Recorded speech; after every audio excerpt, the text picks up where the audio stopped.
अस्सलामु अलैकुम वरहमतुल्लाह। रमज़ान सिर्फ अपनी भूख मिटाने का नहीं बल्कि दूसरों की ज़रूरत का एहसास करने का नाम है। आइए देखते हैं एक नौजवान ने कैसे खामोश सदका की मिसाल कायम की। गली के कोने में एक बूढ़े बाबा रहते थे जो अकेले थे और इफ्तार के लिए उनके पास ज़्यादा कुछ न था। एक नौजवान रोज़ाना इफ्तार से ज़रा पहले खामोशी से उनके दरवाजे पर एक टोकरा रखकर गायब हो जाता। एक दिन बुजुर्ग ने उसे देख लिया और पूछा, बेटा तुम ये सब क्यों करते हो?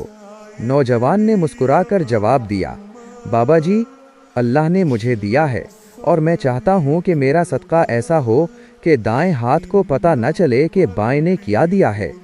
दोस्तों, असल खुशी दूसरों की इफ्तारी का वसीला बनने में है। इस रमज़ान अपने इर्द गिर्द ज़रूरतमंदों का खामोशी से ख्याल रखें। अगर आपको ये कहानी पसंद आई हो तो इसे सदका जारिया समझकर शेयर करें और मज़ीद ऐसी वीडियोस के लिए हमारे चैनल को सब्सक्राइब करें। जज़ाकल्लाहु खैरन।